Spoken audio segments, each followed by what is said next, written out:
আল্লাহ তাআলা কিয়ামতের কঠিন ময়দানে, যেদিন স্বামী স্ত্রীকে চিনবে না, স্ত্রী স্বামীকে দেখে পালিয়ে যাবে, বন্ধু বন্ধুরে চিনবে না, পীর সাহেব মুরিদরে চিনবে না, মুরিদ পীর সাহেবরে চিনবে না, দলের কর্মী তার নেতারে চিনবে না, নেতা তার কর্মীরে চিনবে না, বন্ধু বন্ধুরে দেখে পালাবে। এই কঠিন মুহূর্তে সূর্যটা মাথার কাছে চলে আসবে, জমিনটা তামার জমিন হবে, আজকের জমিনের মতো নয়।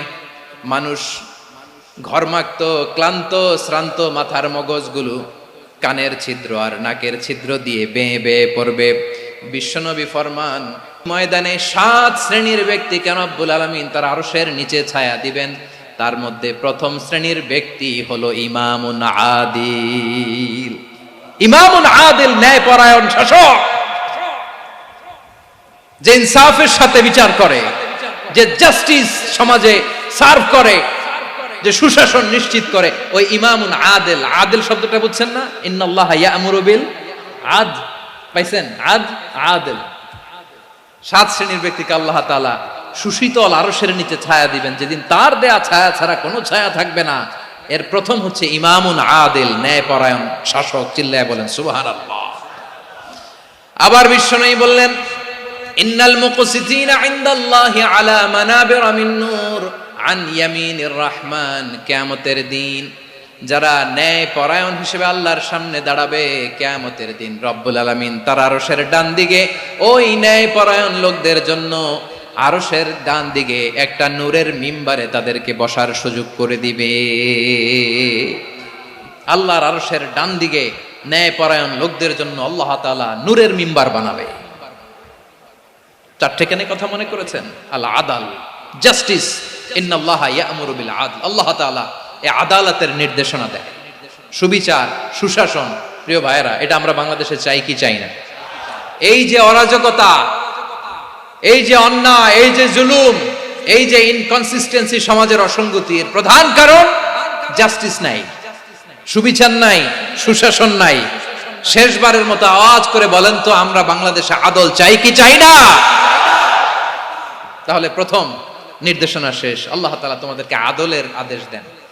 এরপরে আল্লাহ বললেন, আমি তোমাদেরকে ইহসানের আদেশ দেই। ইন্নাল্লাহা ইয়া'মুরু বিল আদলি ওয়াল ইহসান।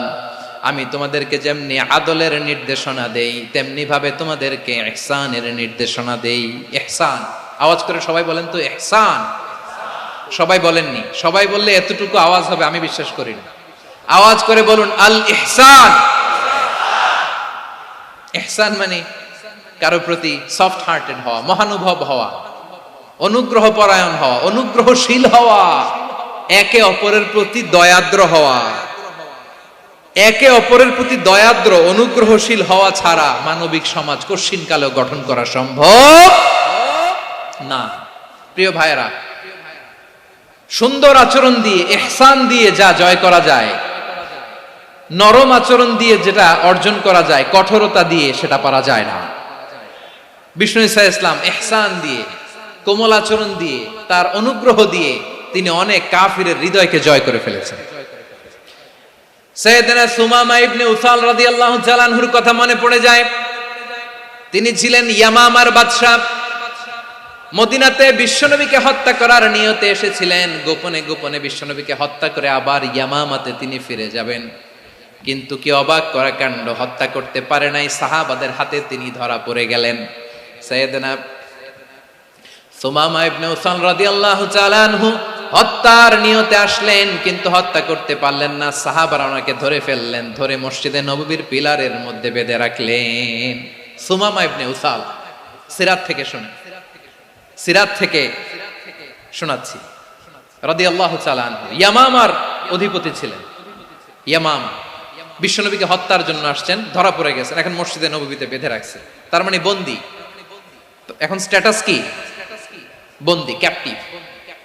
তো বিষ্ণু ঈসা ইসলাম সাহাবাদেরকে বললেন, তার খোঁজ খবর নিও, সুমামা ইবনে উসালের খোঁজ খবর নিও। সাহাবারা বলেন, ইয়া রাসূলুল্লাহ, আপনাকে হত্যা করতে এসেছে, তার তো কঠিন ক্যাপিটাল পানিশমেন্ট হওয়া দরকার, কঠিন শাস্তি হওয়া দরকার। বিশ্বনবী বললেন, না, আমি যেটা জানি তোমরা সেটা জানো না। তোমরা সুমামার সাথে ভালো আচরণ করো, বিশ্বনবী সুমামার কাছে গেলেন। প্রথম দিন যে তিনি কালেমার দাওয়াত দিলেন, ইমানের দাওয়াত দিলেন, ইসলামের দাওয়াত দিলেন, রিসালাতের দাওয়াত দিলেন, আখিরাতের দাওয়াত দিলেন। পরের দিন যে বিশ্বনবী সালাতের দাওয়াত দিলেন, যাকাতের দাওয়াত দিলেন, ইসলাম কি, কিভাবে, কেমন করে পালন করতে হয় চমৎকার আর্টিকুলেট করতে শুরু করলেন। তন্ময় হয়ে সুমামা ইবনে উসাল রাদিয়াল্লাহু তাআলা আনহু বিশ্বনবীর কথাগুলো শুনতে আরম্ভ করলো। একদিন নয়, 2 দিন নয়, টানা 3 দিন বিশ্বনবী সুমামার কাছে ইসলামকে প্রেজেন্ট করেছেন, উপস্থাপন করেছেন। আওয়াজ করে বলেন, কয় দিন? 3 দিন। 3 দিন মসজিদে নববীতে বাধা। আর সাহাবীদেরকে বললেন, তার খোঁজ খবর নিও, তোমরা যে রুটি বানাও এর মধ্যে সবচেয়ে ভালো আটার রুটিটা তারে দিও, সবচেয়ে রিফাইন্ড খেজুর, যেটা পিওর খেজুর, এটা তারে দিও। আর বিশ্বনবী নিজের উট থেকে দুধ দহন করে ওনার বাড়ির এক কর্মচারীকে বলেছেন, দুধ দহন করে সুমামার জন্য নিয়ে যেও। সুবহানাল্লাহ পড়বেন না? সবাই তো অবাক, ইয়ামামা থেকে আসছে নবীকে হত্যা করতে, বিশ্বনবী দেখে তারে জামাই আদর করে, তাকে মজার মজার খাবার দিও, দুধ দিও, আদর আপ্যায়ন করো। একদিন নয়, 2 দিন নয়, টানা 3 দিন বিশ্বনবী এভাবে সুমামার কাছে যেয়ে ইসলামকে প্রেজেন্ট করতে আরম্ভ করলেন, ইসলামকে উপস্থাপন করতে শুরু করলেন। আর তাকে চমৎকার এন্টারটেইনমেন্ট, আপ্যায়ন দিতে আরম্ভ করলেন। টানা 3 দিন যখন ইসলামের দ্য বিউটিজ অফ ইসলাম, ইসলামের সুমহান বাণী, সৌন্দর্য তার কাছে উপস্থাপন শেষ, তাকে আপ্যায়ন শেষ, বিশ্বনবী বললেন সাহাবাদেরকে, যাও এবার সুমামার হাতের পায়ের রশি দুটো খুলে দাও। সাহাবারা বললেন, ইয়া রাসূলুল্লাহ, কি বলেন আপনি? ও তো হত্যাকারী, সুযোগ পায় নাই, আপনারে মারতে পারে নাই, ছেড়ে দিলে আবার ও আপনার উপর তলোয়ার নিয়ে ঝাঁপিয়ে পড়বে। নবী, এই সিদ্ধান্ত আপনি নিতে যাবেন না। বিশ্বনবী বললেন, যেটা বলেছি সেটা করো, সুমামার রশিগুলো ছেড়ে দাও, সুমামার হাতে পায়ের রশিগুলো যে তোমরা খুলে দাও। সাহাবারা তর্ক জুড়ে দিলেন, লা ইয়া রাসূলুল্লাহ, এমনটা করবেন না, তো ভয়ঙ্কর, ভয়ঙ্কর খুনি, কি জানি কি হয়ে যায়। বিশ্বনবী বললেন, না, তার হাতে পায়ের রশিগুলো খুলে দাও।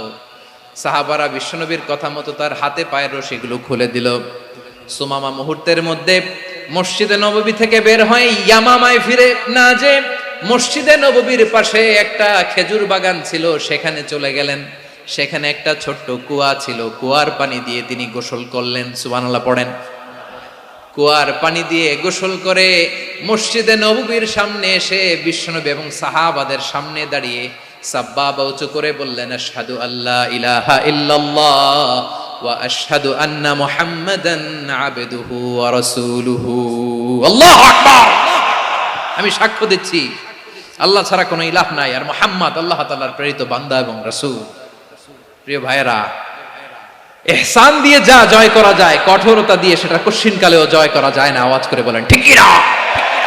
এবার সুমামা দাঁড়িয়ে বলে, ওগো নবী, আমি তো কালিমা পড়ে মুসলমান হয়ে গেলাম, এবার শোনেন, এই মুহূর্তের আগে আপনার চেহারার চাইতে নিকৃষ্ট কোনো চেহারা আমার কাছে ছিল না, কিন্তু শাহাদা পাঠ করার পরে আপনার চেহারার চাইতে উত্তম শ্রেষ্ঠ কোনো চেহারা আমার কাছে আর নাই।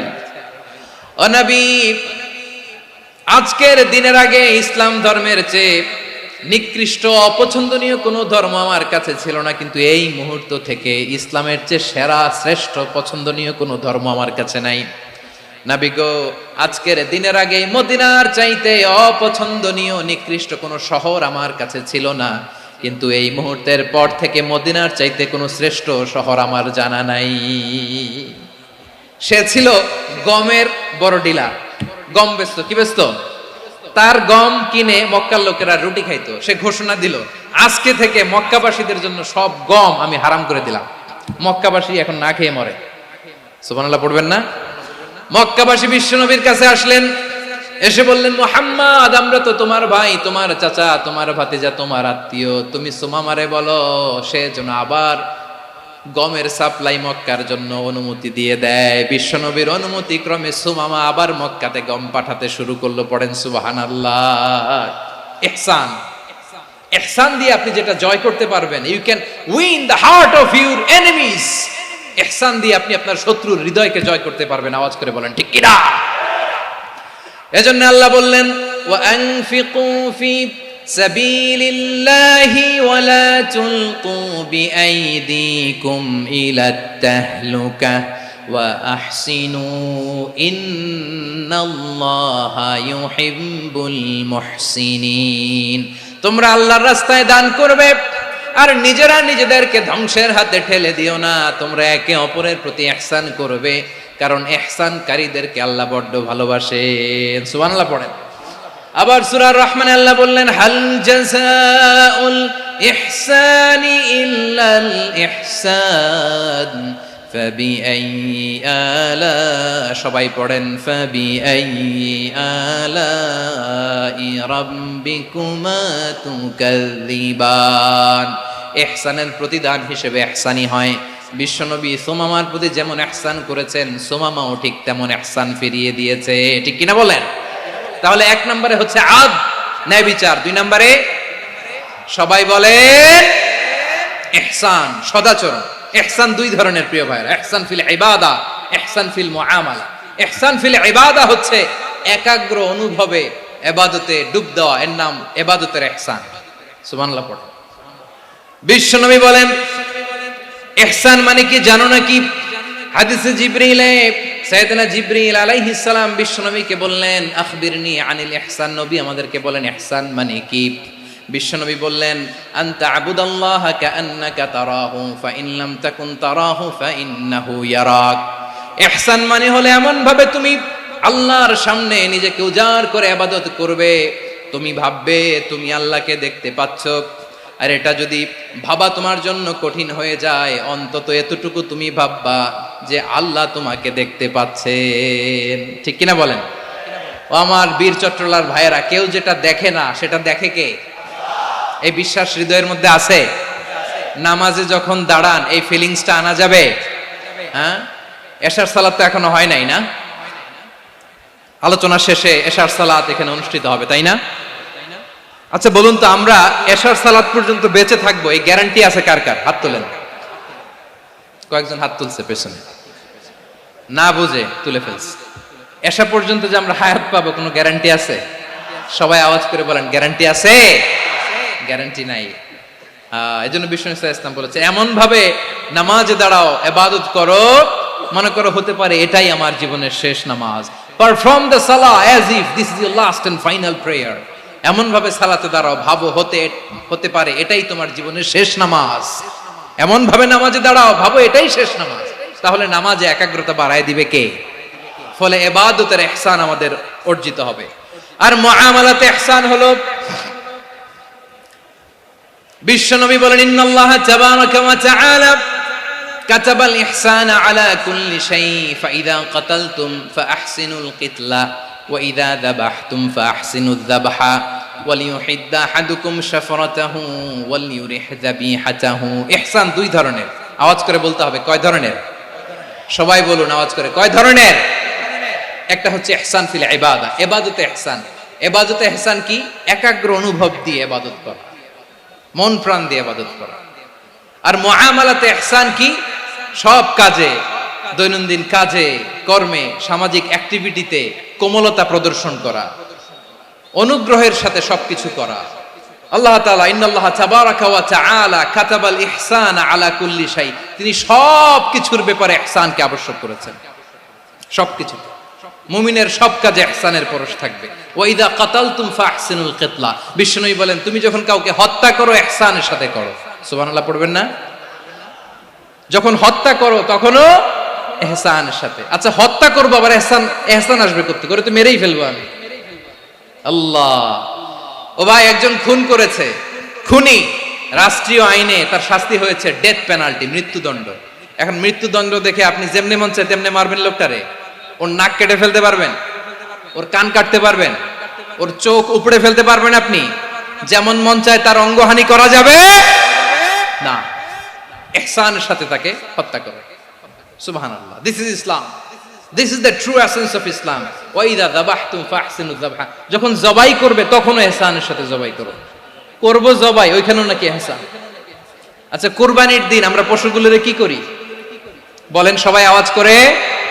জবাই। জবাই মানে তো এটার মেরেই ফেলতেছি, একটু পরে তো টুকরো টুকরো করে গোশতগুলো খাবো, এটার তো খাবো। এটা তো মেরেই ফেলবে। বিষ্ণু বলে না, জবের মধ্যেও মুমিনের জবের ভেতরেও ইহসানের পরশ থাকা চাই। যখন জবাই করবে প্রাণীটাকে হাত পা টাইট করে বেঁধে নাও, ছুরিটাকে শার্পেন করে নাও, ধারালো করে নাও, যাতে অল্প সময়ে জবাইটা হয়ে যায়, প্রাণীটা যাতে কম কষ্ট পায়। সুবহানাল্লাহ পড়ে। দিস ইজ কল্ড ইহসান। ইহসান আল্লাহ তাআলা যেমনি আদলের আদেশ করেছেন, ন্যায় বিচার জাস্টিস এনশিওর করতে বলেছেন, সমাজে ইহসানের ব্যবহার, ইহসানের অনুশীলন তিনি করতে বলেছেন। এজন্য মুমিনের প্রতিটি কাজে, আমার চট্টগ্রামের ভাইয়েরা আমার দিকে তাকান, খেয়াল করে শুনুন, মুমিন জীবনের প্রতিটি কাজে ইহসানের পরশ থাকা চাই। আমরা যেন আমাদের পরিবারের প্রতি ইহসান করি, আমরা যেন আমাদের কর্মচারীদের প্রতি ইহসান করি, আমরা যেন আমাদের কলিগদের প্রতি ইহসান করি, আমরা যেন আমাদের ভাইদের প্রতি ইহসান করি। মুমিন জীবনের প্রতি কাজে ইহসানের পরশ থাকার দরকার আছে না নাই? কথা বুঝতে পেরেছেন? তাহলে আল্লাহ তাআলার তিনটা আদেশ ছিল, কয়টা গেল? ভুলে গেছে, ভুলে গেছে চট্টগ্রাম। তিনটা আদেশের মধ্যে কয়টা বললাম? প্রথমে কি ছিল? আদল। 2 নম্বরে, 3 নম্বরে রব্বুল আলামিন বললেন ওয়া ইতাইদিল কুরবা, নিকটাত্মীয়দেরকে দান করো, নিকট আত্মীয়দেরকে দাও, যারা তোমাদের ব্লাড কানেকশনের আত্মীয় তাদেরকে তোমরা দাও। এখানে জেনারেলি বললেন দাও, কি দিব সেটা তিনি এখানে বলেন নাই, সেটা তিনি সূরাতুল ইসরার মধ্যে বলেছেন। আল্লাহ বলেন ওয়া আতিদাল কুরবা হাক্কাহ, নিকট আত্মীয়দেরকে তাদের অধিকার, তাদের প্রাপ্য তোমরা বুঝিয়ে দাও। দেখেন, একটা শান্তির সমাজ, একটা সমৃদ্ধ সমাজ, একটা মানবিক সমাজ গঠনের জন্য আল্লাহ তাআলা বেশি না, মাত্র 3টা অর্ডার, 3টা ভার্ডিক্ট তিনি জারি করেছেন। 1 নাম্বার সুশাসন, ন্যায় বিচার। 2 নাম্বার ইহসান। 3 নাম্বার নিকটাত্মীয়, যারা কাছের, তোমার ভেরি ক্লোজ রিলেশনশিপে আছে, তাদেরকে দাও। দাও, দিলে বাড়িয়ে দেয় কে? অনেকে দিতে চায় না, কৃপণতা করে। দিলে বাড়ায় দেয় কে? ও মিয়া, মদিনার মধ্যে সবচাইতে গরিব সাহাবী ছিল বেলাল রাদিয়াল্লাহু তাআলা আনহু। ওনার এন্টায়ার অ্যাসেট, সম্পদের পরিমাণ কতদূর জানেন? একটা লুঙ্গি। বেলাল রাদিয়াল্লাহু তাআলা আনহু, ওনার টোটাল ওয়েলথের এস্টিমেশন হচ্ছে মাত্র একটা লুঙ্গি। একটা লুঙ্গি, টোটাল ওয়েলথ এস্টিমেশন, টোটাল সম্পদের পরিমাণ বেলাল রাদিয়াল্লাহু তাআলা আনহুর কি ছিল? কথা বুঝে নাই বোধহয়। কি ছিল? ওই বেলাল রাদিয়াল্লাহু তাআলা আনহুকে বিষ্ণু ইসলাম বলেছেন আনফিক ইয়া বেলাল, ও বেলাল তুমিও দাও। ওয়ালা তাখশা মিন যিল আরশি ইখলালা, আরশের অধিপতির তো কোনো ঘাটতি নাই, তুমি দিলে ওই আল্লাহ তোমারে বাড়ায় দিবে। এজন্য আমার প্রিয় ভাইয়েরা, দিলে কমে না, দিলে বাড়ে। অনেকে ধরে রাখে, নতুন কিছু নিতে পারে না, হাত দিয়ে যেটা ধরে রেখেছেন এটা দিয়ে দেন, বড় একটা ধরার সুযোগ পাবেন। জোরে বলেন ঠিক কিনা? ধরেন 5 কেজি ওজনের একটা ধরে রাখছেন, এখন 10, এটা না ছাড়লে 10 কেজি ধরতে পারবেন আপনি? আচ্ছা, 10 কেজির জিনিস একটা আছে হাতে, ওইটা যদি ছেড়ে দেন তাহলেই না 15 কেজি ধরতে পারবেন। কথা বলেন ঠিক কিনা? তাহলে দিলে বাড়িয়ে দেয় কে? রব্বুল আলামিন বললেন 3 নাম্বার আদেশ হলো তোমাদের প্রতি সমাজটারে কেমন করে মানবিক সমাজ, সুন্দর সমাজ গড়বা। 3 নাম্বার আদেশ হলো ওয়া আতিদাল কুরবা হাক্কা, নিকটাত্মীয়দেরকে তাদের প্রাপ্য বুঝিয়ে দাও। এই নিকটাত্মীয়দেরকে তাদের অধিকার বুঝিয়ে দেওয়া, প্রাপ্য বুঝিয়ে দেওয়াতে আমাদের গাফলতি আছে না নাই? চট্টগ্রামে নাই? মাশাআল্লাহ আছে, আছে। অনেকে দেখবেন অনেক আল্লাহওয়ালা তাহাজ্জুদ গুজার, সেজদা দিতে দিতে কপালে কালো দাগ ফেলে দিছে, সে তার বোনের হকটা আদায় করে নাই। আছে না নাই? হ্যাঁ, এখানেও আছে। সর্বনাশ। অনেক বড় হাজী সাহেব, বিশাল লম্বা দাড়ি, ছেলেরে সব দিয়ে দিছে, মেয়েরে কিছু দেয় নাই, মেয়ের হক আদায় করে নাই। আছে না নাই? এই হাজী সাহেবেরা, এই আল্লাহওয়ালারা কিয়ামতের ময়দানে আটকে যাবে। আপনি অন্যের অধিকার নষ্ট করেছেন, তাদের রাইটস কে ভায়োলেট করেছেন। এজন্য আল্লাহ তাআলা বলেন, কারো অধিকার যদি কেউ নষ্ট করে, ওই সমাজটা মানবিক সমাজ কঠিনকালেও হতে পারে না। এজন্য 3 নম্বর আল্লাহ বললেন ওয়া ইতাইদিল কুরবা, নিকটাত্মীয়দেরকে দাও। কি দিবা? তাদের অধিকার দিয়ে দাও, বোনের অধিকার বুঝিয়ে দাও, মেয়ের অধিকার বুঝিয়ে দাও, ফুফুর অধিকার বুঝিয়ে দাও। দেখবেন অনেক মায়েরা ছেলের পাতে মুরগির রান দেয়, মেয়ের পাতে দেয় মুরগির ঠ্যাং। এরকম আছে না নাই? ছেলেরা কি দেয় মুরগির, মেয়ের পাতে কি দেয়? তো মেয়ের কি মুরগির রান খেতে মনে চায় না? মনে চায় না? এমনটা করা যাবে না। নিকটাত্মীয়দেরকে অধিকার দিয়ে দাও, নিকটাত্মীয়ের সাথে সুসম্পর্ক রাখো। আদেশটা কার? এজন্য প্রিয় ভাইয়েরা, জীবনে যদি বারাকা অর্জন করতে চান, নিকটাত্মীয়দের সাথে সুসম্পর্ক রাখতে হবে, তাদের জন্য উপহার পাঠাতে হবে। বিশ্বনবী বলেন, লা ইয়াদখুলুল জান্নাতা কাতে, যে ব্যক্তি আত্মীয়তার সম্পর্ককে ছিন্ন করে দেয়, সে কশিন কালেও আল্লাহর জান্নাতে ঢুকবে না। আপনি কি এটারে সহজ হাদিস মনে করছেন? এটা সহজ কথা? আপনি ভাবছেন আপনার নামাজ আপনার বাঁচাতে পারবে, আপনার রোজা বাঁচাতে পারবে, আপনার তাহাজ্জুদ আপনারে বাঁচাতে পারবে? অধিকার নষ্ট করলে কিছুই আপনারে বাঁচাতে পারবে না। এজন্য নিকট আত্মীয়দেরকে দিতে হবে বেশি বেশি। বিশ্বনবী বলেন, ইন্না সাদাকাতা আলাল মিসকিনি সাদাকা ওয়া আলা যির রাহিমি ইসনাতান সাদাকাতুন ওয়া সিলা। মিসকিনরে দান করলে শুধু দানের সওয়াব হয়, নিকট আত্মীয়কে দান করলে দুইটার সওয়াব হয়, সাদাকার সওয়াব হয়, আবার আত্মীয়তার বন্ধন অটুট রাখার সওয়াব হয়ে যায়। আবার বিশ্বনবী বললেন, মান সাররাহু আইয়ুবসাতা লাহু ফি রিজকিহি ওয়া ইউনসা লাহু ফি আসারিহি ফালইয়াসিল রাহিমা। যে ব্যক্তি তার রিজিকের প্রশস্ততা চায় আর হায়াতে বরকত চায়, সে যেন তার আত্মীয়ের সাথে সুসম্পর্ক রাখে। আমার প্রিয় চট্টলার ভাইয়েরা, আমাদের রিজিক বাড়ুক, এটা আমরা চাই কি চাই না? সবাই চান? হ্যাঁ, আমাদের রিজিকে প্রশস্ততা আসুক, চাই কি চাই না? আমাদের হায়াতে বরকত আসুক, আমরা চাই কি চাই না? এই দুইটা যদি চান, তাহলে নিকট আত্মীয়দের সাথে সুসম্পর্ক রাখবেন, পারবেন? তাহলে সমাজটারে মানবিক সমাজ বানায় দিবে কে? তিনটা আদেশ চলে গেল। কয়টা? আওয়াজ করে বলেন। 1 নম্বরে কি ছিল? 2 নম্বরে, 3 নম্বরে নিকট আত্মীয়দেরকে দান। আপনাদেরকে আরো শোনার আগ্রহ আছে? আপনাদের মনোযোগ আছে না গেছে? কষ্ট হচ্ছে না? মাশাআল্লাহ, মাশাআল্লাহ। তাকবীর পড়ুন, লিল্লাহি তাকবীর।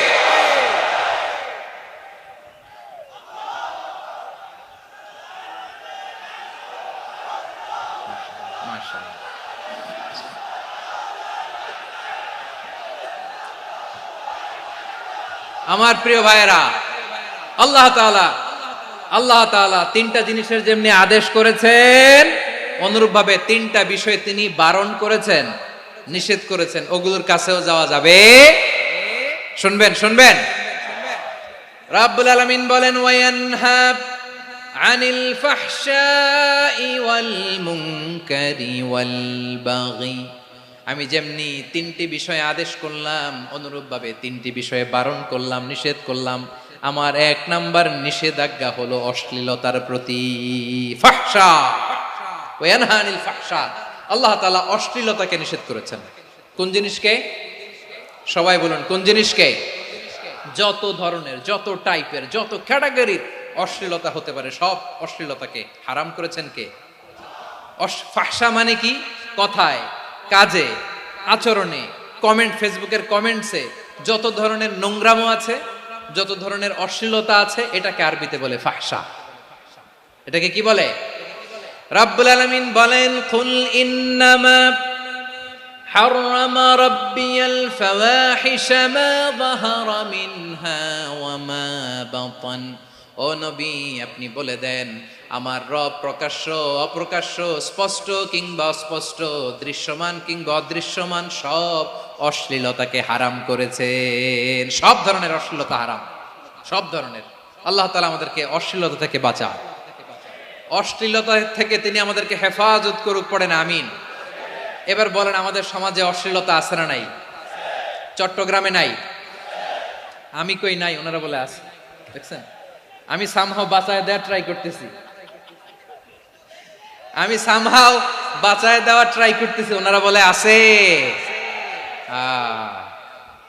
অশ্লীলতা নানা ভাবে, নানা নামে, নানা মোড়কে আমাদের সমাজে আছে না নাই? সংস্কৃতির নামে, ফ্যাশনের নামে, বিনোদনের নামে, উপন্যাসের নামে, কনসার্টের নামে অশ্লীলতা আছে না নাই? আপনি দেখেছেন কনসার্টগুলোর অবস্থা? এই যে আতিফ আসলাম যে আসছে আমাদের দেশে, তারপর কে কে আসছে, আমাদের তরুণ তরুণীরা, আমাদের যুবক যুবতীরা, আমাদের জেনজিরা, কি অবস্থা ওইখানে? হ্যাঁ, কি অবস্থা? কে বাঁচাবে ওদের? কে রক্ষা করবে ওদের ইমানের, ওদের চরিত্রের হেফাজতের গ্যারান্টি কে দিবে? কনসার্টের নামে অশ্লীলতা আছে না নাই? ছেলে মেয়ে একে অপরকে জড়ায় ধরতেছে, একে অপরকে চুমো খাচ্ছে প্রকাশ্যে, দিবালোকে, গণমানুষের সামনে। আল্লাহ তাআলা এই অশ্লীলতা থেকে আমাদেরকে বেঁচে থাকতে বলেছেন, বেঁচে থাকতে বলেছেন। রূপালী জগতের নামে অশ্লীলতা আছে না নাই? এই টার্মটা আপনারা জানেন না? রূপালী জগৎ কি জগৎ? আসলে কি রূপালী জগৎ না অন্ধকার জগৎ? আমার বোনেরা, আপনাদেরকে যে কি বলে তারা বুঝায়, রূপালী জগৎ শুনেই আপনি ভরকে যাবেন না। রূপালী জগতে যে নারী যত বেশি উলঙ্গ, সে নাকি তত বেশি সাহসী। জানেন? বলে এটা একটা সাহসী নারী, খুব সাহসী পদক্ষেপ তার। যত বেশি শরীর থেকে কাপড় নামাতে পারবে, যত বেশি বস্ত্রহীন হয়ে নিজেকে প্রেজেন্ট করতে পারবে, সে নাকি তত বেশি সাহসী। আমার চট্টলার ভাইয়েরা, শয়তানের প্রথম এজেন্ডা ছিল বনি আদমকে বস্ত্রহীন করা। সে আদম এবং হাওয়া আলাইহিস সালামকে নিষিদ্ধ গাছের ফল খাইয়ে তাদেরকে বস্ত্রহীন করেছে। এই জামিনেও সে আমাদেরকে বস্ত্রহীন করতে চাইবে। এই রূপালী জগতের নামে তারা এটা করে। আমার প্রিয় বোনেরা, আপনি জানেন না আপনার দাম কত। ওরা আপনাদেরকে বিজ্ঞাপনের সস্তা পণ্য বানাতে চায়। ওরা আপনাদেরকে ওদের ভোগের লিপসার টুলস বানাতে চায়। ওরা আপনাদেরকে দিয়ে ওদের খায়েশ পূরণ করতে চায়। এটা আপনাদের জন্য মোটেও ডিগনিটি নয়, এটা আপনাদের জন্য সম্মান নয়। আপনার সম্মান শালীনতায়, আপনার সম্মান হেজাবে, আপনার সম্মান ভদ্রতায়, আপনার সম্মান আপনার ডিসেন্ট পোশাকে। পোশাক বলে দেয় এই নারীটা ভদ্র না অভদ্র। পোশাক বলে দেয় এই মেয়েটা কোন ঘরের মেয়ে। আওয়াজ করে বলেন ঠিক কিনা? আপনি জানেন না, আপনারা সস্তা পণ্য বানায়, ভোগের পণ্য, বিলবোর্ডে আপনাকে উলঙ্গ করে উপস্থাপন করে। এই অশ্লীলতার সাথে ইসলামের কোনো সম্পর্ক। এজন্য আল্লাহ বলেন, আমি অশ্লীলতাকে হারাম করেছি। অশ্লীলতাকে হারাম করার প্রথম কারণ হলো এর মাধ্যমে মানবতাকে অপমানিত করা হয়।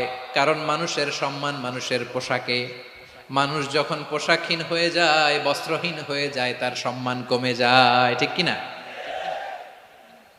অশ্লীলতাকে হারাম করার প্রথম কারণ হচ্ছে মানুষ মানুষকে অপমান করে। একটা নারী, সে তো সম্মানিত। নারী যে কত সম্মানিত, নারীরা এটা বুঝেই নাই। বিশ্বনবী বলেন, আর দুনিয়া কুল্লুহা মাতা ওয়া খায়রু মাতা'আদ দুনিয়া আল মারআতুস সালিহা। আমার বোনেরা, 5টা প্যান্ডেলে আপনারা এলইডিতে আমার আলোচনা শুনছেন, আমি জানি। আপনাদের এই গর্ভ যে কত দামি আপনি জানেন না। আপনার পেট থেকেই আসবে আগামী দিনের সালাহুদ্দিন আল আইয়ুবী। আপনার পেট থেকেই আসবে অনাগত দিনের ইমাম মাহদী আল মুনতাযর। আপনার পেট থেকেই আসবে অনাগত দিনের ফয়সাল, ওয়াসিম, মুগ্ধ, আবু সাইদের মতো বীর যোদ্ধা।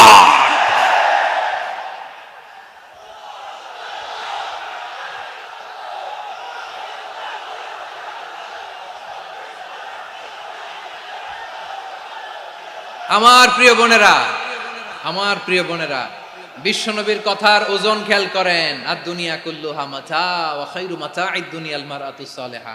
দুনিয়ার সবকিছুই অ্যাসেট, এর মধ্যে সবচেয়ে দামি অ্যাসেট নেককার নারী। আপনার গর্ভ যে কত দামি আপনি জানেন না। নিজের সময়টাকে কাজে লাগান, কোরআন পড়েন, সুন্নাহ পড়েন। আপনার অনেক দায়িত্ব ঘরে। You are the MD of your family. একটা family it's a very big institution. পরিবার একটা অনেক বড় প্রতিষ্ঠান।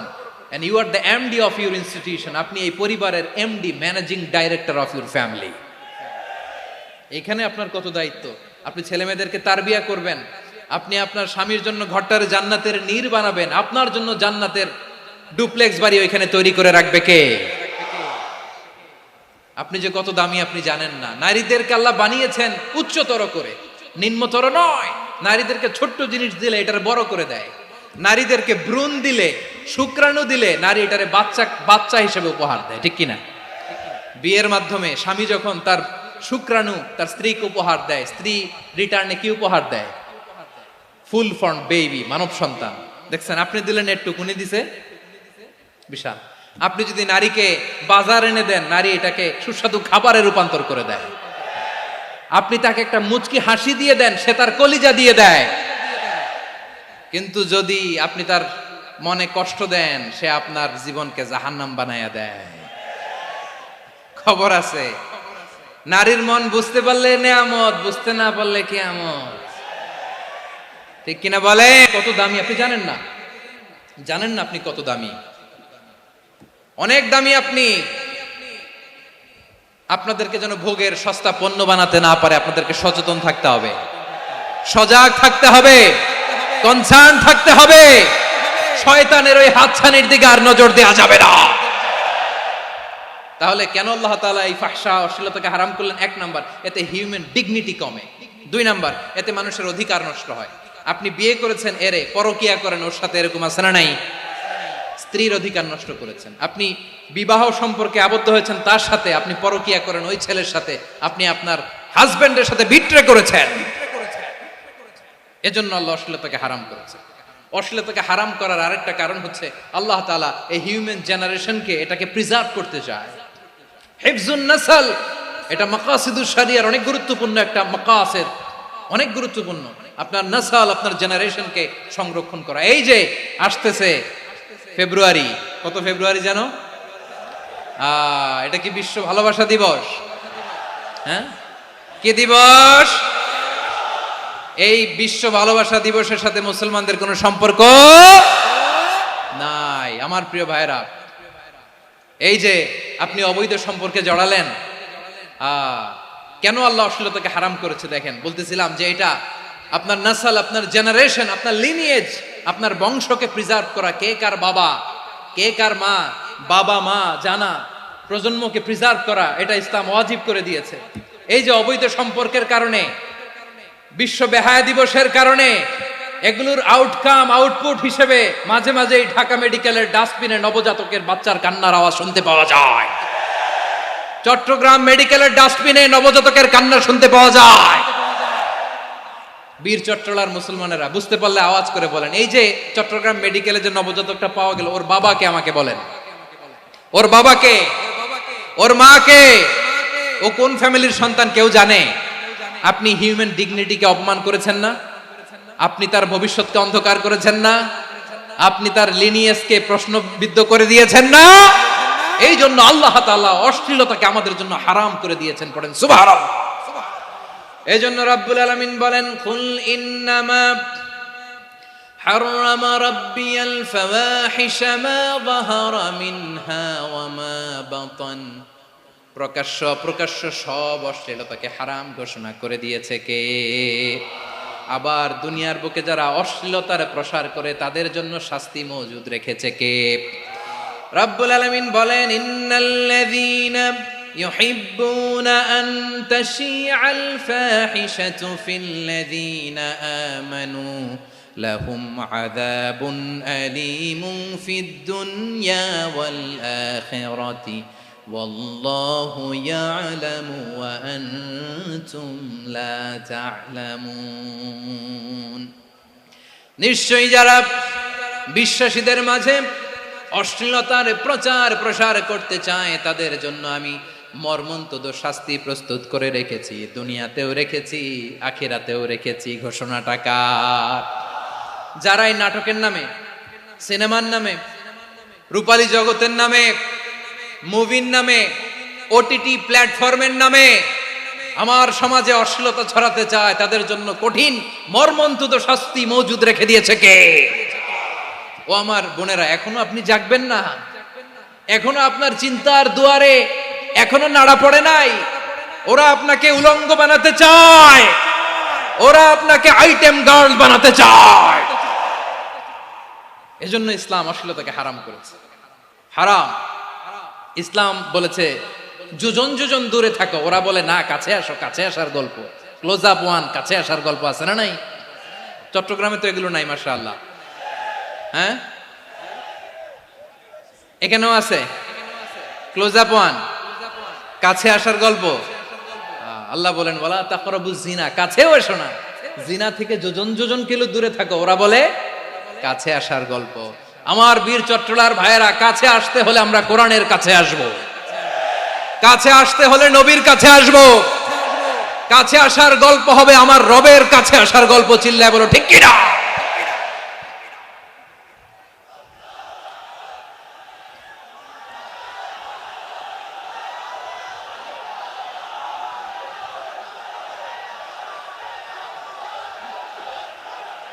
বসুন বসুন আমার ভাইয়েরা। তাহলে অশ্লীলতার সাথে আমাদের কোনো সম্পর্ক? সবাই বলতে পারেননি, আওয়াজ করে বলুন, অশ্লীলতার সাথে আমাদের কোনো সম্পর্ক? আমরা এই সমস্ত ক্লোজ আপ ওয়ান, কাছে আসার গল্পের প্রোগ্রামে যাব? আমরা কোন ধরনের অশ্লীল কন্টেন্ট সোশ্যাল মিডিয়ায়, টিভিতে দেখব? কি যুগ যে আমরা কাটাচ্ছি আপনি কল্পনা করতে পারবেন না। পর্ন ইন্ডাস্ট্রি, নারী পুরুষের বস্ত্রহীন যুগল দৃশ্য, এটাকে দিয়ে ওরা কোটি ডলারের ইন্ডাস্ট্রি বানিয়েছে। পুরো মানব ইতিহাসে এরকম জঘন্য সময় মানব ইতিহাস পার করে নাই। পর্ন এটা ইন্ডাস্ট্রি হয়ে গেছে। আমাদের এই যুবকগুলো, জেনজিগুলো, ওদের চরিত্র বাঁচাবে কি করে? কেমন করে হেফাজত করবে ওদের এই মূল্যবান চরিত্র? আমার প্রিয় ভাইরা, এই অশ্লীলতার দ্য লেটেস্ট ভার্সন হচ্ছে LGBT-Q, শরীফ থেকে শরীফা। শুনছেন আপনারা? দেখতে পুরুষ, আসলেই পুরুষ, সুস্থ একজন পুরুষ, 4 সন্তানের বাবা, বলে আমি মনে মনে নারী। দেখতে নারী, সুস্থ নারী, আসলেই সে দিব্যি একজন নারী, বলে আমি মনে মনে পুরুষ। সবচেয়ে ভয়ঙ্কর অশ্লীলতার সবচাইতে লেটেস্ট ভার্সন হচ্ছে এই ট্রান্সজেন্ডারিজম। সুস্থ পুরুষ তার বায়োলজিক্যাল গ্রোথকে হরমোন দিয়ে স্টপ করে দিয়ে সে সার্জারি করে নারী হতে চায়, সুস্থ নারী পুরুষ হতে চায়। পুরুষ পুরুষের প্রতি সেক্সুয়ালি আকর্ষণ বোধ করে, এটা লূত আলাইহিস সালামের কওমের মধ্যে ছিল। এটাকেও আল্লাহ কোরআনে ফাহিশা বলেছেন।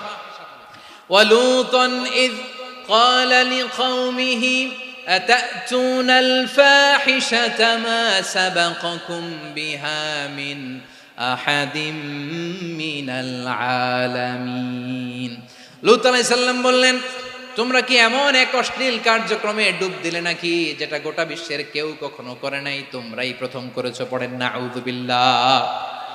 এই পশ্চিমের এই রোগ আমার দেশে যেন আসতে না পারে, আমাদের সজাগ থাকতে হবে। প্রিয় ভাইরা, চিল্লায় বলেন ঠিক কিনা? পশ্চিমের অবস্থা ভয়ঙ্কর। পাশ্চাত্যে, আমি যুক্তরাষ্ট্রে ছিলাম অনেকদিন, কয়েক মাস, বিভিন্ন স্টেটে ঘুরেছি। গার্ডিয়ানরা উদ্বিগ্ন, ছেলে মেয়েদেরকে, ছোট্ট ছেলে মেয়ে, ওদেরকে জিজ্ঞেস করে, তুমি how do you feel right now inside yourself? তুমি ভিতরে ভিতরে কেমন ফিল করো? তোমার কি ছেলে ছেলে লাগে না মেয়ে মেয়ে লাগে? আচ্ছা বলেন, এই ছোট্ট বাচ্চাটাও কি এগুলো জেন্ডার অ্যাসাইনমেন্ট বলতে এগুলো কিছু বুঝে? এইভাবে মিসগাইড করা হচ্ছে।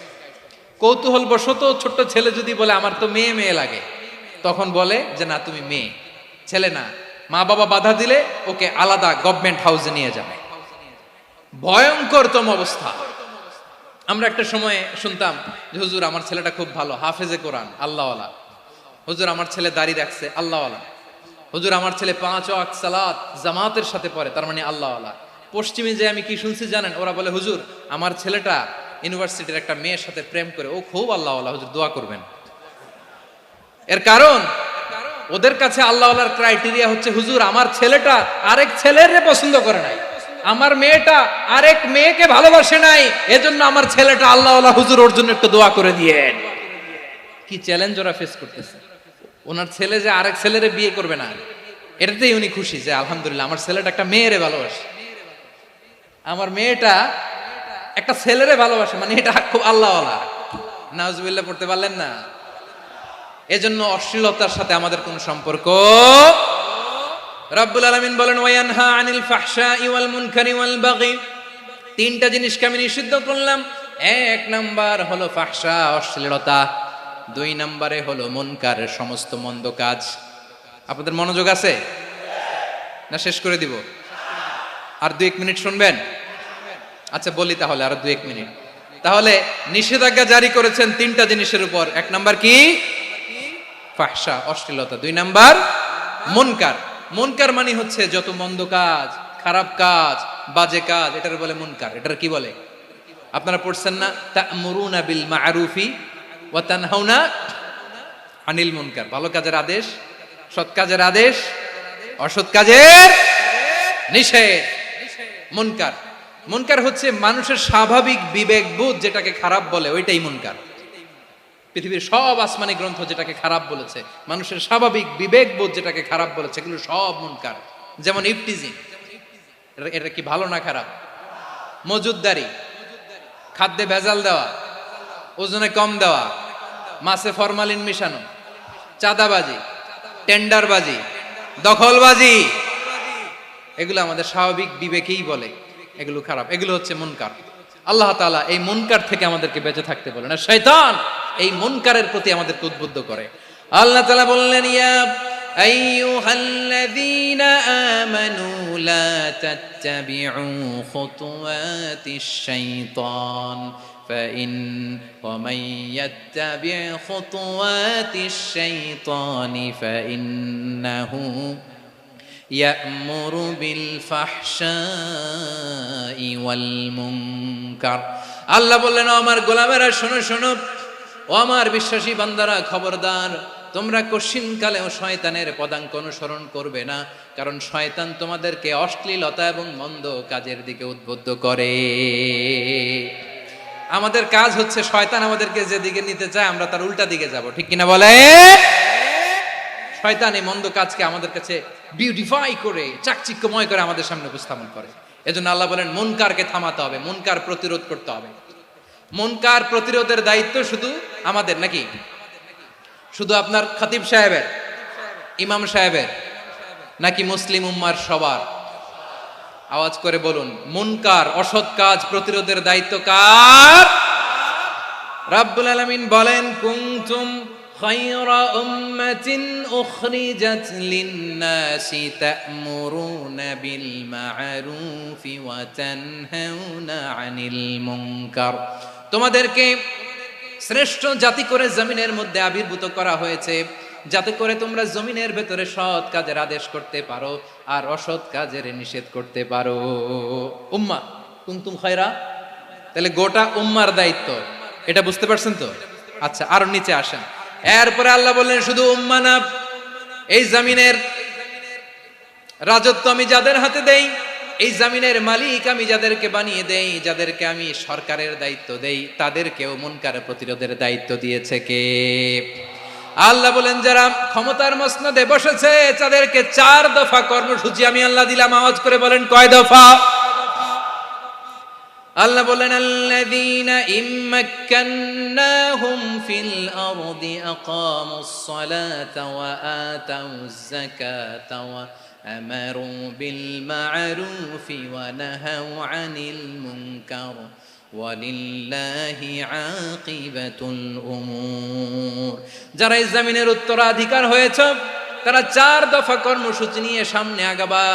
সালাত কায়েম করবা, যাকাত আদায় করবা, সৎ কাজের আদেশ দিবা, অসৎ কাজ থেকে মুনকার প্রতিরোধ করবা। আদেশটা কার? আমার প্রিয় চট্টলার ভাইরা, পুরো উম্মার দায়িত্ব মুনকার প্রতিরোধ করা, সরকার প্রধানের দায়িত্ব মুনকার প্রতিরোধ করা। এরপর আল্লাহ বলেন, প্রতিটা ফ্যামিলির যিনি প্রধান, সিইও, বাবা, প্রত্যেক বাবারও দায়িত্ব এই মুনকার প্রতিরোধ করা। আওয়াজ করে বলেন ঠিক কিনা? যেমনটি সাইয়েদনা লুকমান আলাইহিস সালাম ওনার কলিজার টুকরা সন্তানকে আদেশ করেছেন, ইয়া বুনাইয়া আকিমিস সালাতা ওয়া'মুর বিল মা'রুফি ওয়ানহা আনিল মুনকার। পড়েন সুবহানাল্লাহ।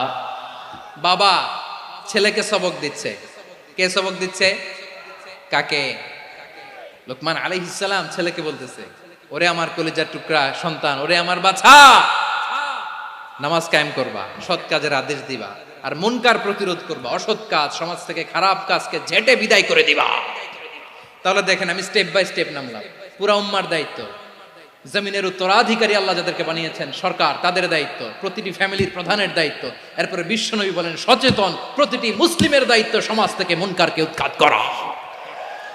বিশ্বনবী বলেছেন মান রাআ মিনকুম মুনকারান ফালিয়ুগাইয়িরহু বিয়াদিহি ফাইন লাম ইয়াস্তাতি ফাবিলিসানিহি ওয়া ইন লাম ইয়াস্তাতি ফাবিকলবিহি ওয়া যালিকা আযআফুল ঈমান।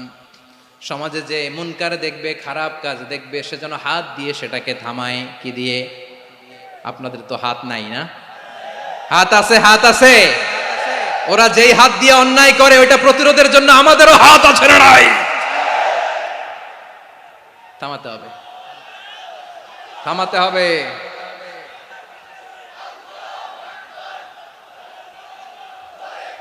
বসুন আমার প্রিয় ভাইয়েরা, ওরা ওদের যে হাত দিয়ে টেন্ডারবাজি করে, চাঁদাবাজি করে, ইফটিজিং করে, দখলবাজি করে, যে হাত দিয়ে, ওই মুনকার থামায় দেওয়ার জন্য আল্লাহর দেয়া আমাদেরও দুটি হাত আছে না নাই? আমাদেরও হাত আছে। থামাইতে হবে, থামাইতে হবে, হিম্মত করতে হবে। আমার প্রিয় ভাইয়েরা, না থামালে আমরাই ডুববো শেষমেশ। আমাদের বাঁচার জন্য হলেও থামাইতে হবে। রব্বুল আলামিন বলেন ওয়াত্তাকু ফিতনাতাল লা তুসিবান্নাল্লাযীনা যালামু মিনকুম খাসসা। ও আমার গোলামেরা, ওই আযাবকে ভয় করো যে আযাব যখন আমি জমিনের বুকে পাঠাই শুধু জালেমদেরকেই মারি না, আলেমদেরকেও মারি। আযাব যখন আসে তখন শুধু জালিমই মরে না, আলেমও মরে। জানেন মুসা আলাইহিস সালামের পায়ে একবার একটা লাল পোকা কামড় দিয়েছে, লাল পিঁপড়া। লাল পিঁপড়া কামড় দিলে খুব আরাম লাগে না? কি লাগে? হ্যাঁ, জ্বলে না? লাল একটা পিঁপড়া কামড় দিছে, তো উনি রেগে মেগে পাশি দেখে লাল পিঁপড়ার বাসা, পা দিয়ে ডলে মুছে সবগুলো পিঁপড়া মেরে ফেলছে। এই ঘটনাটা আল্লাহ ঘটিয়েছেন। এজন্য মুসা আলাইহিস সালাম ছিলেন কালিমুল্লাহ, সরাসরি আল্লাহর সাথে কথা বলতেন। তিনি আল্লাহকে জিজ্ঞেস করেছিলেন, আল্লাহ তুমি যখন কোনো জনপদে আযাব পাঠাও, শাস্তি দাও, ওখানকার শুধু জালেমরাই তো মরে না, ভালো মানুষগুলাও মরে, তো আযাব দিবা মুশরিকদের উপর দিবা, অবাধ্যদের উপর দিবা, ভালো মানুষগুলারে মারো কেন? আল্লাহ বললেন, মুসা তোমার যে কামড় দিছিল পায়ের মধ্যে পিঁপড়া, কয়টা পিঁপড়া? জোরে বলেন। একটা পিঁপড়া, তো সবগুলারে মারলা কেন? রেগে মেগে পুরো পিঁপড়ার বাসা ভেঙে মেসাকার করলা কেন? এই মুসা, আমি যখন অ্যাকশনে যাই, আমি যখন শাস্তি দেই, তখন এত বাস বিচার করা হয় না, বাস বিচার করা যায় না। যখন অ্যাকশনে যাওয়া হয় ওইটা ডাইরেক্ট অ্যাকশন হয়ে যায়। চিল্লায় বলো ঠিক কি না? এজন্য আমাদের বাঁচার জন্য হলেও এই পাপ থামাতে হবে, এই শয়তানের অট্টহাসি থামাতে হবে, অন্যায় অপরাধ সমাজ থেকে আমাদের থামাতে হবে। কারণ আযাব আসলে ওরাও মরবে, আমরাও মরব। একটা জাহাজ 2 তলা, আপনি আছেন 2য় তলায়। শুনতেছেন? শুনতেছেন? জাহাজ কয় তলা? আপনি কোন তলায়? 2য় তলায়। নিচের তলার কিছু লোক জাহাজের তলা ছিদ্র করতে আরম্ভ করছে। কি ছিদ্র করতেছে? আচ্ছা, জাহাজের তলা ছিদ্র করলে তলা দিয়ে কি ঢুকে? এখন আপনি যদি বলেন আমার কি, আমি তো 2 তলায়, আমার কি, আমি তো সেফ, আমি তো সেফ জোন, আমি তো ভালো আছি, আমি তো ভালো আছি, ওরা ছিদ্র করে ওরা মরবে। আসলে কি শুধু ওরা মরবে, নাকি তলা ফুটো হলে ভিতরে পানি ঢুকলে আপনারও শরীর সমাধি হবে? তলা দিয়ে যখন পানি ঢুকবে, জাহাজ ঢুকলে আপনিও মরবেন। এজন্য নিজে মরার আগে ওই পাগলগুলোর নিচতলায় যে থামাতে হবে। চিল্লায় বলেন ঠিক কি না? এজন্য আল্লাহ বললেন মুনকার প্রতিরোধের দায়িত্ব সমাজের টপ টু বটম সবার। পুরো উম্মার দায়িত্ব, সরকার প্রধানের দায়িত্ব, প্রতিটি ফ্যামিলির প্রধান বাবার দায়িত্ব। বিশ্বনবী বললেন প্রতিটি সচেতন মুসলিমের দায়িত্ব। এজন্য মুনকার প্রতিরোধ করার দরকার আছে না নাই? সমাজে এই যে ইফটিজিং হয়, আপনার বোনের বয়সী একটা মেয়েকে কিছু বখাটে টিটকারি করে, এই বলে সেই বলে, নোংরা কথা বলে, রাস্তায় দেখেও আপনি পাশ দিয়ে না দেখার মতো চলে যান কেন? আপনি দাঁড়ান না কেন? আপনি দাঁড়ালেই তো থেমে যাবে, কারণ সত্যের যে শক্তি তার সামনে মিথ্যা মুখ থুবড়ে পড়ে। আপনার সামনেও কিছুই না, নাথিং। আপনি দাঁড়ান, ওকে প্রশ্ন করেন যে আমার বোনকে তুমি ডিস্টার্ব করো কেন? আপনাকে দেখে আরো 5 জন দাঁড়াবে, 5 জনকে দেখে আরো 10 জন দাঁড়াবে। আমাদের নীরবতা আর আমাদের নিশ্চুপ থাকাই জালিমদেরকে আরো শক্তিশালী জালিম বানিয়েছে। এজন্য মুনকার প্রতিরোধের দায়িত্ব আমাদের সবার। টেন্ডারবাজি, চাঁদাবাজি, দুর্নীতি, অপরাধ, দখলদারিত্ব, মজুদদারি, এগুলো সব কিছু একসাথে প্রতিরোধ করতে হবে, ঠিক কিনা বলেন?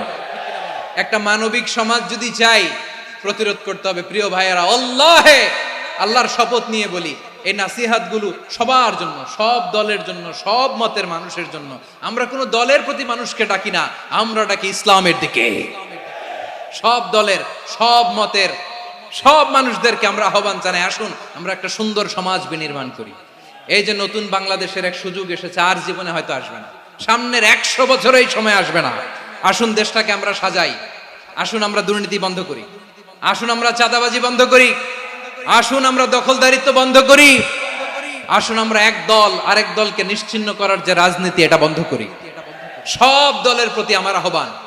আমি কিছুদিন আগে একটা নিউজ দেখলাম, ওই যে লন্ডনে বসে জনাব তারেক রহমান সাহেবকে আমি ধন্যবাদ দিতে চাই। উনি সংবাদ শোনা মাত্রই ওনার দলের অনেক চাঁদাবাজকে উনি বহিষ্কার করেছে। I do appreciate. প্রতিটি দলের এরকম ইনিশিয়েটিভ নেওয়ার দরকার আছে না নাই? যে কোনো দলে এই প্র্যাকটিসটা থাকার দরকার আছে না নাই? চাঁদাবাজদের সাথে আপনারা নিজেদেরকে মুক্ত ঘোষণা করবেন যে এরা আমার দলের কর্মী হতে পারে না। আমরা চাঁদাবাজ মুক্ত বাংলাদেশ চাই, জুলুম মুক্ত বাংলাদেশ চাই, ফ্যাসিজম মুক্ত বাংলাদেশ চাই, গুণ খুন খারাপি মুক্ত বাংলাদেশ চাই। আমরা নতুন ভোরের বাংলাদেশ চাই। ওই বাংলাদেশ পাওয়ার জন্য মুনকার প্রতিরোধে, অন্যায় প্রতিরোধে যদি বাঘের বাচ্চার মতো, আবু সাইদের মতো 2 হাত উঁচু করে বুককে টান টান করে প্রসারিত করে দাঁড়াতে হয়, রাজি আছো মুসলমান? কারা কারা রাজি? আল্লাহকে হাত দেখিয়ে প্রতিজ্ঞা করো।